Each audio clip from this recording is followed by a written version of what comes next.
मेरे प्यारे बच्चों, आशा करता हूँ कि आप सभी ठीक होंगे। मैं एजाज मंसूरी आपके अपने YouTube चैनल इकरा इंग्लिश क्लास पर आपका बहुत बहुत स्वागत करता हूँ।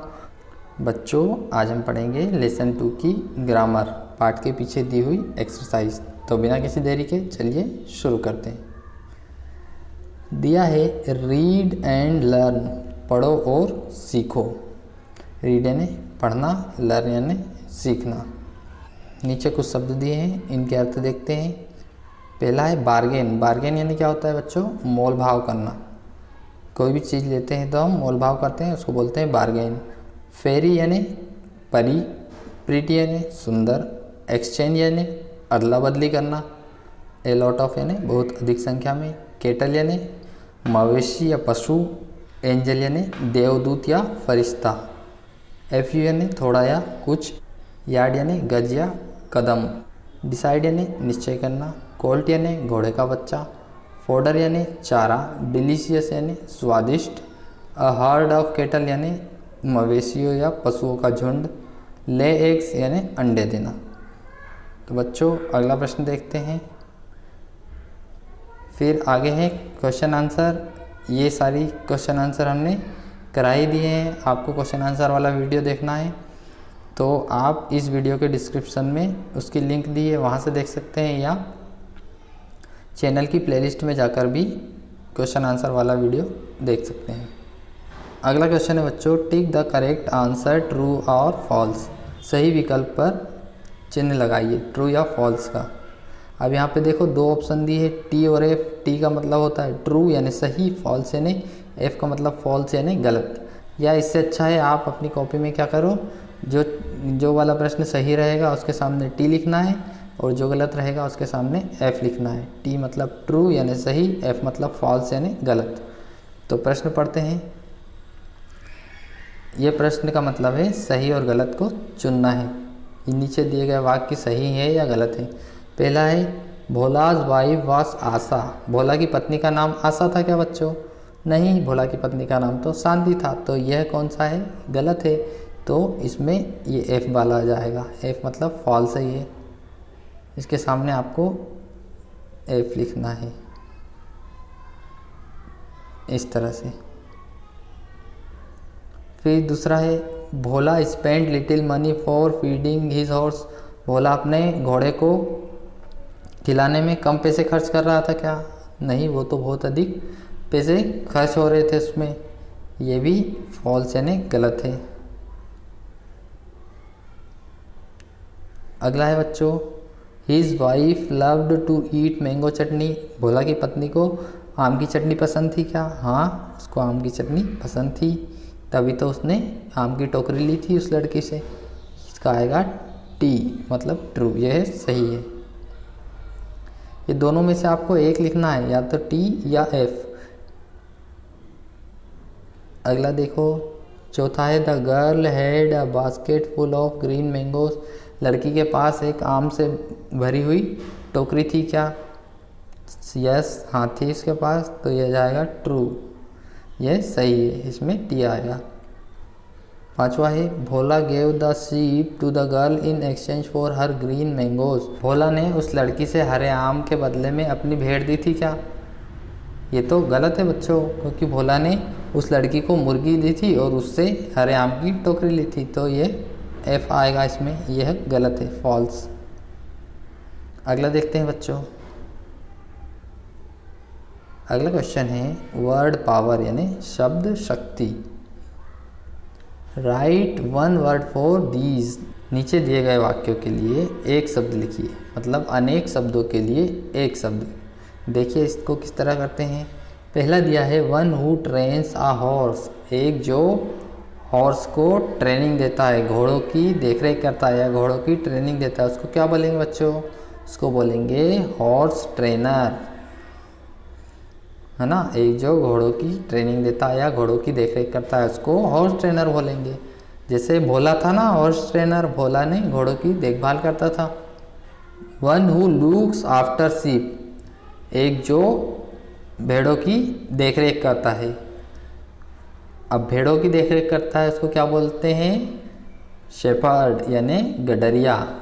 भेड़ों की जो देख रेख करता है उसको बोलते हैं shepherd.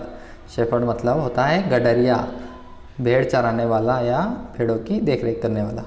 One who rides and controls an elephant, एक जो हाथी को चलाता है और उसको कंट्रोल या काबू में रखता है, उस पर काबू रखता है, तो उसको बोलते हैं बच्चों महावत। महावत जो रहता है वो हाथी को चलाता है और उस पर नियंत्रण रखता है।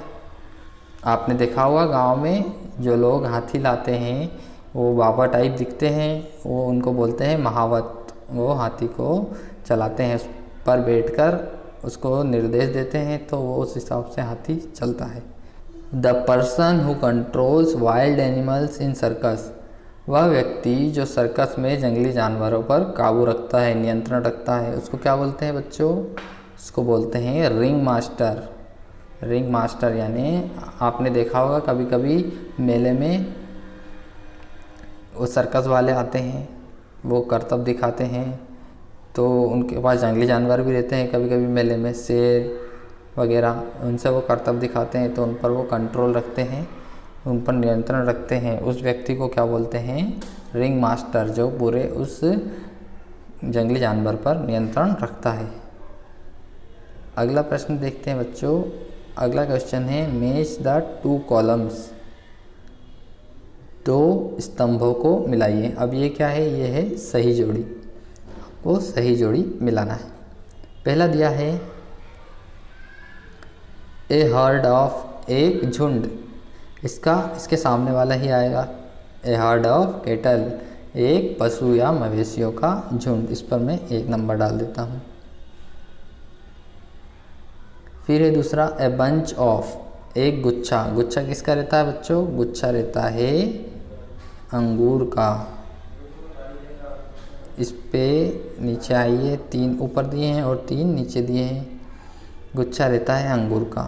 ए बंच ऑफ ग्रेप्स, इस पे आएगा 2 नंबर। ठीक है, अगला देखते हैं। तीसरा है a heap of. A heap of यानी एक ढेर। ढेर किसका रहता है बच्चों?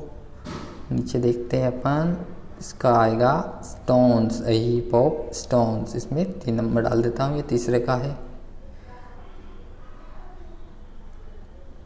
चौथा है ए बुकेट ऑफ, बुकेट यानी होता है गुलदस्ता, तो गुलदस्ता किसका रहता है?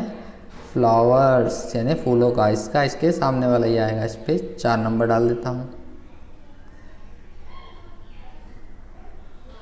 पांचवा है ए स्वार्म ऑफ।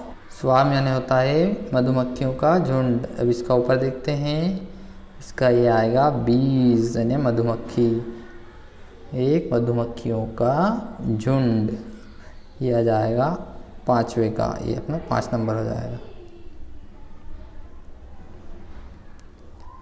नीचे देखते हैं, अब लास्ट वाला बचा है, एक ही बचा है, छठा वाला एन आर्मी ऑफ। एक आर्मी किसकी रहती है? आर्मी रहती है सोल्जर्स यानी सैनिकों की। सैनिकों से मिलकर आर्मी बनती है ना, जैसे कि इंडियन आर्मी, भारतीय सैनिक, जिसमें बहुत सारे सैनिक हमारे देश के लिए बॉर्डर पर लड़ते हैं। तो बच्चों आपको समझ में आ गया होगा। एक बार मैं और नंबर डाल के आपको बता देता हूँ तो आपको सही से पता लग जाएगा कौन सा क्या है। ये 1 नंबर है, ये छठे का है, ये 5वें का है, 1 6 5, और नीचे देखते हैं ये है चौथे का, ये दूसरे का, और ये नीचे वाला तीसरे का। 4 2 3, 1 6 5 4 2 3। ठीक है बच्चों, कर लोगे। अब अगला क्वेश्चन है ग्रामर इन यूज, व्याकरण का प्रयोग। Combine the pair of sentences, वाक्यों के समूहों को जोड़िए। गिवन बिलो यूजिंग हु, नीचे दिए गए। यूजिंग हु किसका उपयोग कर कर? हु का उपयोग कर कर। हु का उपयोग कर कर नीचे दिए गए वाक्यों के समूहों को जोड़ना है। अब बच्चों हु के 2 अर्थ होते हैं। हु यानी कौन होता है और हु यानी जो कि। अगर हु वाक्य के प्रारंभ में स्टार्टिंग में आता है तो वहाँ उसका अर्थ निकलेगा कौन, और बीच में आता है दो सेंटेंसेस को जोड़ने के काम में आता है तब उसका वहाँ पर अर्थ निकलेगा जो कि। दो वाक्यों को हमको जोड़ना है तो हम हु का यूज़ बीच में करेंगे तो इसका अर्थ निकलेगा जो कि। यह एक रिलेटिव क्लॉज है, मतलब रिलेटिव मतलब रिलेशन, एक दूसरे से संबंध, एक वाक्य का दूसरे वाक्य से संबंध। अब इसमें क्या करना है, एक एग्जाम्पल करके बताया उन्होंने। दो आपको सेंटेंस दिए हैं, इन दोनों सेंटेंसेस को हु की सहायता से जोड़कर एक ही वाक्य या सेंटेंस बनाना है। देखिए किस प्रकार होगा ये। अब पहला दिया है इसमें ए और बी, दो सेंटेंस यानी दो वाक्य दिए हैं, इन दोनों वाक्यों को जोड़कर एक ही वाक्य बनाना है। इन दोनों वाक्यों को किससे जोड़ना है, हु से। देखते हैं, the girl is wearing a red sweater, एक लड़की जिसने कि लाल स्वेटर पहनी है। द गर्ल इज़ सरिता, वह लड़की सरिता है। अब इसमें जो चीज़ दो बार रिपीट हो रही है उसको हटाकर एक ही बार लिख देंगे। द गर्ल और द गर्ल दो बार आ रहा है तो उसकी जगह द गर्ल एक ही बार लिख देंगे, द गर्ल फिर हु लिख देंगे, द गर्ल हु, फिर यहीं से is wearing a red sweater, is wearing a red sweater, फिर ये द गर्ल एक बार अपन ने शुरू में लिख दिया तो यहाँ पर नहीं लिखेंगे, और फिर क्या जाएगा, is Sarita, is Sarita. The girl who is wearing a red sweater is Sarita, वह लड़की जिसने कि लाल स्वेटर पहनी है वह सरिता है ना। बस द गर्ल के बाद आपने हु लगा दिया, फिर is wearing a red sweater, is wearing a red sweater, फिर ये द गर्ल दूसरी बार आया है तो इसको हटा देंगे, फिर इज़ सरिता लिख देंगे, इज़ सरिता, है ना। अब आप पूछोगे सर ये इज़ भी तो दो बार आया है, ऊपर भी और नीचे भी, इज़ दो बार आया है, इसको लिखना पड़ेगा क्योंकि यह जो है बच्चों यह हेल्पिंग वर्ब है, यह सहायक क्रिया है। The boy is wearing a blue cap, एक लड़का जिसने नीली कैप पहनी है। The boy is the tallest boy in the class, वह लड़का क्लास में सबसे लंबा है। तो अब आपको इसमें ये करना है, द बॉय शुरू वाला लिख देंगे, उसके बाद हु लगा देंगे। द बॉय हु लगा दिया, फिर who is wearing a blue cap is the tallest boy in the class, वह लड़का जिसने कि नीली कैप पहनी है वह क्लास में सबसे लंबा है। फिर अगला, Seema studies in class 7, Seema is the most brilliant student in the of the class. आप लिख देंगे Seema who studies in class 7, Seema जो कि कक्षा 7वीं में पढ़ती है। फिर सीमा दो बार नहीं लिखेंगे, एक बार सीमा ऊपर आ गया है तो ये वाले सीमा को काट देंगे। Is the most brilliant student of the class, Seema जो कि कक्षा 7वीं में पढ़ती है वह कक्षा की सबसे होनहार छात्रा है। अगला है, John is a good story teller, John is telling an interesting story, John अच्छी कहानी सुनाता है और जॉन एक रोचक कहानी सुना रहा है। तो क्या लिखेंगे आप, जॉन लिखेंगे, जॉन के बाद लगा देंगे हु, तो क्या हो जाएगा, John who is a good story teller, John जो कि एक अच्छी कहानी सुनाता है, is telling an interesting story, वह एक रोचक कहानी सुना रहा है। ये जॉन दो बार आया है तो इसको हटा देंगे। फिर अगला, Gurmeet helps the boy is blind, Gurmeet ने उस बच्चे की मदद की, वह बच्चा अंधा था। अब इसमें गुरमीत हेल्प्स द बॉय ये लिख देंगे, फिर उसके बाद लगा देंगे who, Gurmeet helps the boy, Gurmeet ने उस बच्चे की मदद की, हु जो कि इज़ ब्लाइंड अंधा है। यहाँ पर अपन ने इसका द बॉय का एक बार यूज़ कर लिया तो ये वाला द बॉय आप हटा देंगे, है ना। कुल मिला के कुछ नहीं करना है आपको, शुरू वाला शब्द है उसके बाद आपको हु लगा देना है और जो चीज़ दो बार आ रही है उसको हटाना है। अगला प्रश्न देखते हैं बच्चों। अगला प्रश्न है, लेट्स टॉक, आओ बातचीत करें। सिट इन ग्रुप ऑफ 4 और 5 and make a list of domestic animals and birds, 4 से 5 बच्चों के समूह में बैठिए और घरेलू जानवरों और पक्षियों की सूची बनाइए। सिट इन ग्रुप ऑफ 4 और 5, 4 से 5 के ग्रुप में बैठिए, मेक अ लिस्ट और एक सूची बनाइए, और डोमेस्टिक एनिमल यानी घरेलू जानवर एंड बर्ड्स यानी पक्षियों और घरेलू जानवरों की सूची बनाइए। तो आपको क्या करना है, 4-5 दोस्तों का आप ग्रुप बना लें और आपको 5 घरेलू जानवरों के नाम लिखिए और 5 पक्षियों के नाम आपको लिखना है। कर लेंगे बच्चों ये। अगला क्वेश्चन है बच्चों, compare your list and discuss about their usefulness. अपनी तालिकाओं की तुलना कीजिए और उनकी उपयोगिता के बारे में डिस्कस यानी चर्चा कीजिए। अब आपने जो लिस्ट बनाई है 5 घरेलू जानवर और 5 पक्षियों की, उनको आप आपस में उनकी तुलना करना है और आपको किस विषय पर चर्चा करना है कि इनकी उपयोगिता क्या है, ये किस चीज़ में उपयोग आते हैं, है ना। जैसे गाय आपने लिए एक जानवर, तो आपको बताना है कि गाय दूध देती है हमें। तो ये सिंपल आपको यूं ही आपके दोस्तों से बातचीत करना है, चर्चा करना है कि ये जानवर की क्या क्या उपयोगिता है, ये हमारे लिए क्यों उपयोगी है। अगला क्वेश्चन है बच्चों, ask the following question and fill up the table. निम्नलिखित प्रश्नों को पूछिए और नीचे दी गई तालिका की पूर्ति कीजिए। तो ये देखो 5 क्वेश्चन दिए हैं और नीचे एक टेबल दी है, ये क्वेश्चन पढ़ना है और नीचे की टेबल में आपको भरना है। तो पढ़ते हैं। पहला क्वेश्चन है, which is the most commonly seen bird in your neighbourhood. आपके पड़ोस में सामान्य तौर पर कौन सा पक्षी सबसे ज़्यादा दिखाई देता है। नेबरहुड यानी पड़ोस में, बर्ड यानी पक्षी, सीन यानी दिखाई देता है। तो बच्चों ये तो आपके हिसाब से करना, आपको आपके आसपास जो भी पक्षी दिखाई देता है आप उसका नाम लिख सकते हैं, है ना। जो भी कबूतर दिखाई देता है तो पिजन लिख देंगे, तोता दिखाई देता है तो पैरोट लिख देंगे, और कौवा दिखाई देता है तो क्रो लिख देंगे। How many bird visit your neighbourhood regularly. कितने पक्षी आपके पड़ोस में रेगुलरली यानी नियमित तौर पर आते हैं। कितने पक्षी आपके आसपास में नियमित तौर पर आते हैं उनके नाम लिख देना। मान लिए 2 पक्षी आते हैं कि आपको कौवा और कबूतर ज़्यादा आसपास आते हैं तो क्रो एंड पिजन लिख देना है। तीसरा क्वेश्चन है बच्चों, do you know their names, right at least 2। क्या आप उनके नाम जानते हैं, किन्हीं 2 के नाम लिखिए। किनके, जो पक्षी आपके आसपास आते हैं पड़ोस में, उसमें से किन्हीं 2 के नाम आपको लिखना है। तो आप यहाँ पर लिख सकते हैं,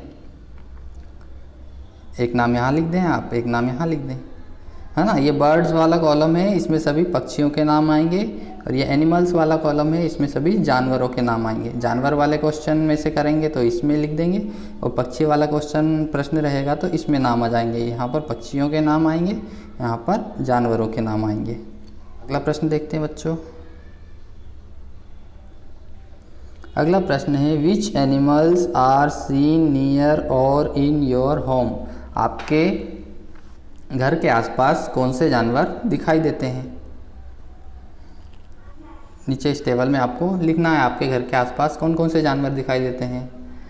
मान लिया जाए आपके घर के आसपास गाय दिखाई देती है तो आप काऊ लिख दें, कुत्ता दिखाई देता है डॉग लिख दें, बिल्ली दिखाई देती है कैट लिख दें,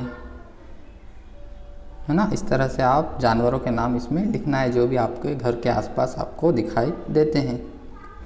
मंकी दिखाई देता है बंदर तो मंकी लिख दें, बैल दिखाई देता है तो ऑक्स लिख दें, भैंस दिखाई देती है तो बफेलो लिख दें, है ना। तो कुल मिला के ये बर्ड्स वाले कॉलम में पक्षियों के नाम लिखना है आपको, और ये एनिमल्स वाले कॉलम में आपको जानवरों के नाम लिखना है। How are these useful to you, write 2 things. ये आपके लिए किस प्रकार उपयोगी है, कोई 2 चीज़ इनके बारे में लिखिए। ये जानवर क्यों उपयोगी है, इनकी क्या उपयोगिता है, कोई 2 चीज़ लिखिए। जैसे काऊ है तो काऊ के बारे में आप क्या लिख सकते हैं, उस टेबल में नहीं लिखना है आपको, उसमें तो सिर्फ आपको जानवरों के नाम और पक्षियों के नाम ही लिखना है। ये तो सिर्फ आपसे पूछने के लिए एक प्रश्न है कि गाय हमारे लिए क्यों उपयोगी है, तो आप लिख सकते हैं काऊ इज़ वेरी यूज़फुल एनिमल। गाय बहुत उपयोगी है, इट गिव्स अस मिल्क, ये हमें दूध देती है ना। जैसे डॉग के लिए लिख रहे हो तो क्या लिख देंगे आप कि इट वॉचेस आवर हाउसेस, ये हमारे घरों की देख रेख करता है। ये तो सिर्फ आपको पूछने के लिए आमतौर पर एक प्रश्न हो गया। तो आपको नीचे टेबल में पक्षियों के नाम और जानवरों के नाम लिखना है। 5 पक्षियों के नाम और 5 जानवरों के नाम। चलिए अगला प्रश्न देखते हैं। अगला प्रश्न है बच्चों, लेट्स राइट, आओ लिखें। Right a paragraph using the group of words given below. नीचे दिए गए कुछ शब्दों के समूह से एक पैराग्राफ लिखिए, है ना। कुछ शब्द के समूह, छोटे छोटे शब्दों के समूह दिए हैं, उनको मिलाकर एक बड़ा पैराग्राफ आपको एक गद्यांश लिखना है। जैसे ए वाला क्वेश्चन दिया है, the horse trainer, market, horse trainer यानी होता है अश्व शिक्षक, मार्केट यानी बाजार, सेल यानी बेचना, हॉर्स यानी घोड़ा होता है, बाई यानी खरीदना, डंकी यानी गधा। हॉर्स ट्रेनर का नाम है भोला। एक्सचेंज यानी अदला बदली करना, डंकी यानी गधा होता है, शीप यानी भेड़ होती है, हैन यानी मुर्गी होती है। एक गर्ल यानी एक लड़की, हैन यानी मुर्गी, बाई यानी खरीदना, ग्रीन यानी हरा, मैंगो यानी आम। तो बच्चों इसमें क्या करना है आपको, नीचे ये जो शब्द दिए हैं इनसे मिलाकर एक पैराग्राफ आपको बनाना है। ठीक है, इन शब्दों को मिलाकर एक पैराग्राफ आपको बनाना है। पैराग्राफ किस तरह का रहता है मैं आपको बताता हूँ ऊपर।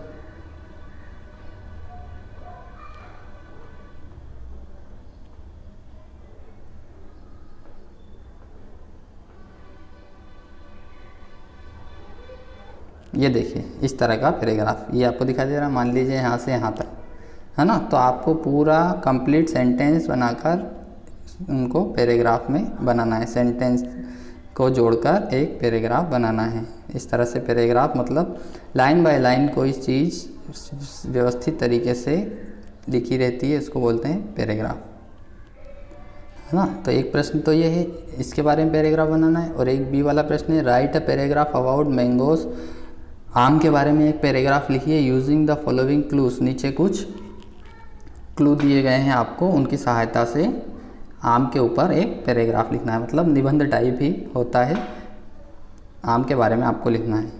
क्या दिया है, शेड यानी छाया, फ्रूट यानी फल, ग्रीन यानी हरा, राइप यानी पका हुआ, स्वीट यानी मीठा, सोर यानी खट्टा, जेली यानी जेली जो बनती है आम की, जैम यानी आम का जैम रहता है, पिकल यानी अचार, जूस यानी जूस।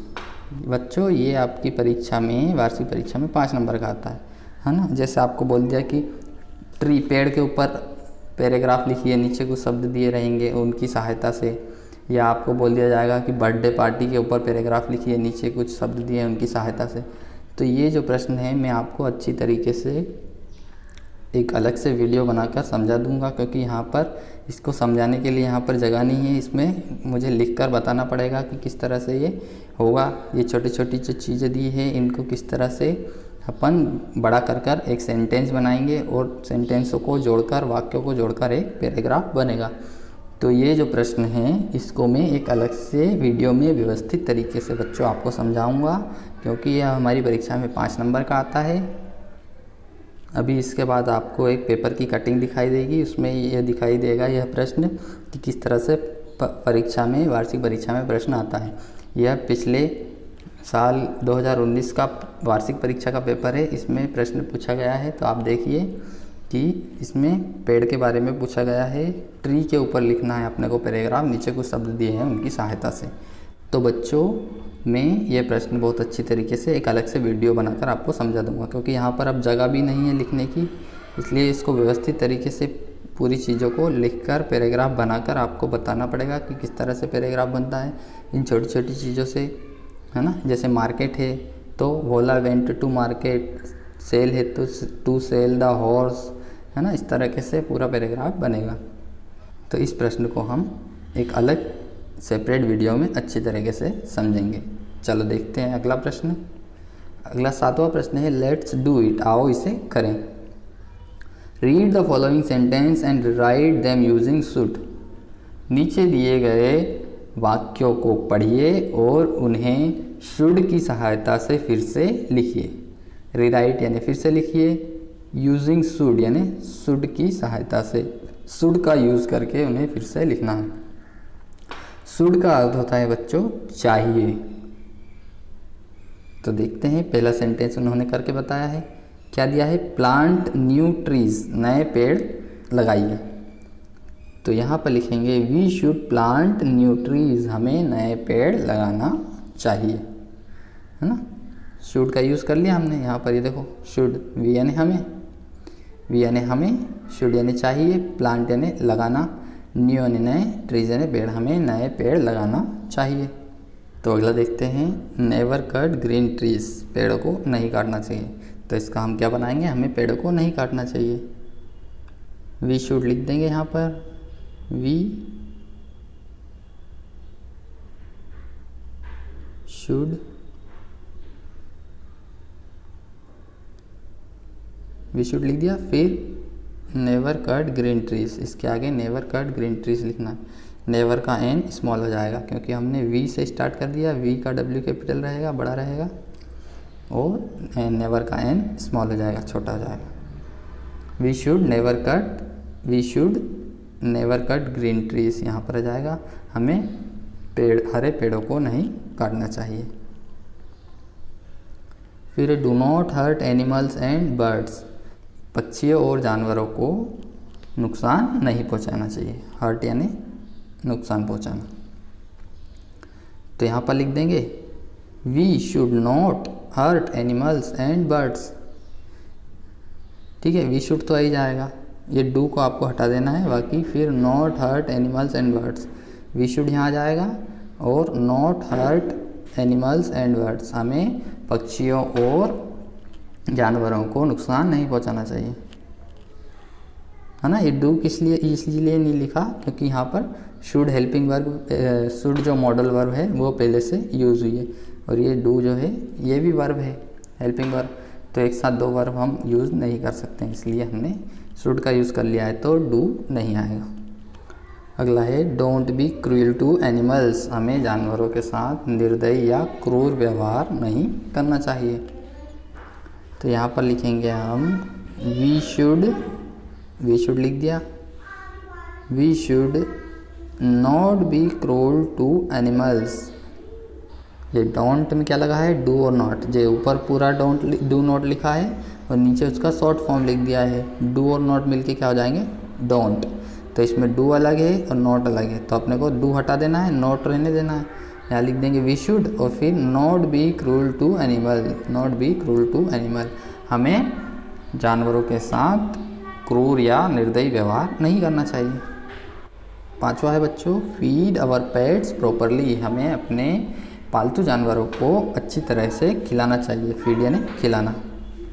तो यहाँ लिख देंगे वी शुड, और बाकी का पूरा वैसा ही, feed our pets properly, we should feed our pets properly, हमें अपने जानवरों को अच्छी तरह से खिलाना चाहिए। वी शुड का अर्थ होगा हमें चाहिए, वी यानी हमें, शुड यानी चाहिए, है ना। इसलिए सब में वी शुड यहाँ पर आपको लगाना है। चलो अगला प्रश्न देखते हैं बच्चों। ये एग्ज़ाम में नहीं आता, ये तो सिर्फ आपको एक्सरसाइज करने के लिए है, शुड का उपयोग बताने के लिए है। इस शुड का अर्थ होता है चाहिए, तो हमें क्या करना चाहिए और क्या नहीं करना चाहिए ये आपके लिए बताया गया है। जैसे अगला प्रश्न दिया है, now write more sentences using we should do and we should not do. Now write more sentences, चलो अब और वाक्य लिखिए, यूजिंग यानी उपयोग करके। किसका उपयोग करना है आपको, वी शुड डू हमें करना चाहिए और वी शुड नॉट डू हमें नहीं करना चाहिए। जैसे ये टेबल बनी है, इसमें लिखेंगे, इसमें लिखा है वी शुड डू, जो चीज़ हमें करना चाहिए, तो हमें क्या करना चाहिए, we should get up early in the morning, हमें सुबह जल्दी उठना चाहिए। इधर लिखा है वी शुड नॉट डू, हमें नहीं करना चाहिए।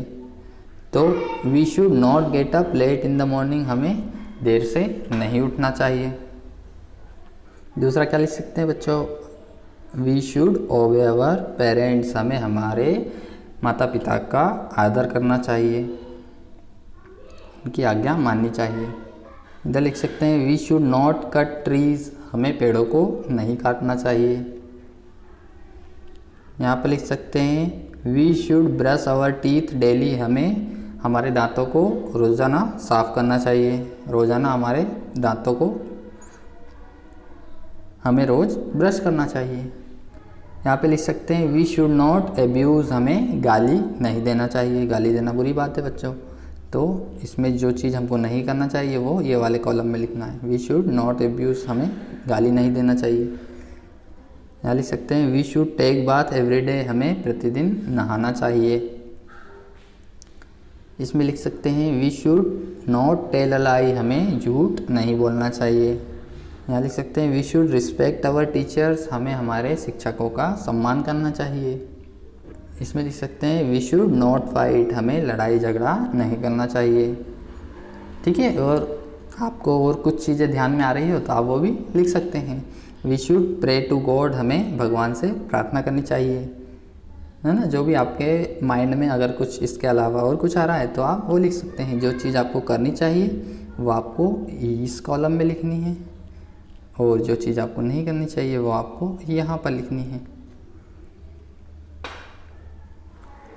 तो बच्चों, आशा करता हूँ कि आपको सभी चीज़ें समझ में आई होगी। अगर आपको कोई सी चीज़ समझ में नहीं आई हो तो आप कमेंट में आपने प्रश्न लिख सकते हैं, वहाँ पर आपको उसका रिप्लाई मिल जाएगा, या स्क्रीन पर आपको नंबर दिखाई दे रहे होंगे 7566562294। इस नंबर पर आप कॉल कर सकते हैं, व्हाट्सएप पर मैसेज कर सकते हैं, वहाँ पर भी आपको रिप्लाई मिल जाएगा। बच्चों, आपको वीडियो पसंद आया तो वीडियो को लाइक कर दीजिए, और अगर आप हमारे चैनल पर नए हैं और आपने अभी तक हमारा चैनल सब्सक्राइब नहीं किया है तो सब्सक्राइब कर बेल आइकन पर क्लिक कर दीजिए। इससे हमारे आगे आने वाले वीडियो आपको सबसे पहले मिल सकेंगे। तो आज के लिए इतना ही, मिलते हैं अगले वीडियो में। तब तक के लिए बाय बाय, टेक केयर, अपना ख्याल रखना। मिलते हैं अगले वीडियो में। जय हिंद।